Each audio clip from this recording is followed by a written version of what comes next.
ഞാൻ നടത്തിയ ഒരു അത്താണിക്ക് വേണ്ടിയുള്ള പരിശ്രമം പോലും അതിൻ്റെ കടക്കൽ കത്തിവെക്കാൻ ശ്രമിക്കുന്നു ഫാസിസത്തിന്റെ മറ്റൊരു മുഖം. പാർലമെന്റ് തെരഞ്ഞെടുപ്പ് ഇപ്പൊ കഴിഞ്ഞിട്ടല്ലേ ഉള്ളൂ. 40 പാർലമെന്റ് അംഗങ്ങളാണ് തമിഴ്നാടിനുള്ളത്. തമിഴ്നാട്ടിലെ DMK കഴിഞ്ഞാൽ ആ പാർട്ടിയിലുള്ള മുഴുവൻ ഘടകകക്ഷികളെയും കാര്യം നമുക്കെല്ലാവർക്കും അറിവുള്ളതാണ്. ആ പാർട്ടിക്ക് നിർലോഭമാണ് സീറ്റുകൾ കൊടുത്തത്. 9 സീറ്റ് കോൺഗ്രസിന് കൊടുത്തിരിക്കുന്നു, 2 സീറ്റ് CPM-ന് കൊടുത്തിരിക്കുന്നു, അങ്ങനെ മുസ്ലിം ലീഗിന് കൊടുത്തിരിക്കുന്നു. സോറി, പാർലമെന്റിലില്ല. ഒപ്പം നിൽക്കുന്ന എല്ലാവർക്കും. CPM-ന്റെ സീറ്റ് കോയമ്പത്തൂരായിരുന്നു. പക്ഷേ കോയമ്പത്തൂർ BJP-യുടെ സംസ്ഥാന പ്രസിഡന്റ് അണ്ണയമലൈ മത്സരിക്കാൻ തീരുമാനിക്കുന്നു. തമിഴ്നാട്ടിൽ നിന്നൊരു 4ഓ 5ഓ സീറ്റ് പിടിച്ചെടുക്കണമെന്ന വാശിയുള്ള പാർട്ടി അമിത്ഷായും മോഡിയും നിരന്തരമായി തമിഴ്നാട്ടിൽ കയറിയിറങ്ങുന്നു. കോയമ്പത്തൂരിൽ BJP സാന്നിധ്യം ഉറക്കുന്നു എന്ന വാർത്തകൾ വരുന്നു. എന്ത് ചെയ്തു സ്റ്റാലിൻ?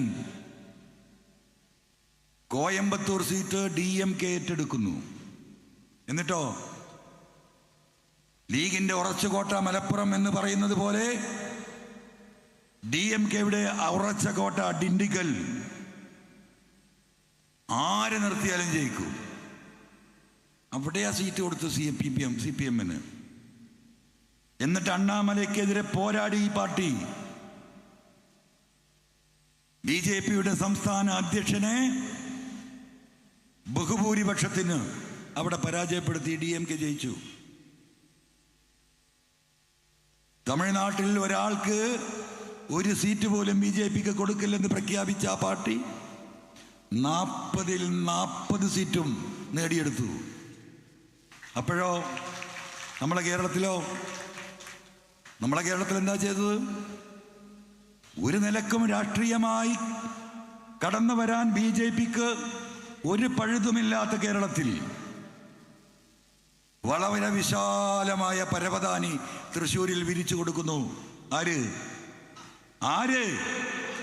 ആരാ കൊടുത്തത്? കേരളത്തിന്റെ മുഖ്യമന്ത്രി. ഒരു മടിയുമില്ലാതെ നേർക്ക് നേരെ നിന്ന് ഞാൻ പറയും, അതാണ് പൂരം അന്വേഷിച്ചിട്ട് ഇപ്പോഴും DGP-ക്കെതിരെ നടപടിയെടുക്കാത്തത്.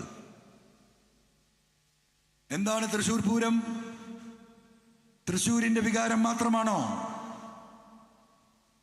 ഈ കേരളത്തിന്റെ വികാരമാണ് തൃശ്ശൂർ പൂരം. അതിൽ ജാതിമത വ്യത്യാസമില്ല. അവിടുത്തെ ജനങ്ങളെ ഈ സർക്കാരിനെതിരാക്കാനുള്ള ഏറ്റവും നല്ല ആയുധം പൂരം കലക്കണം.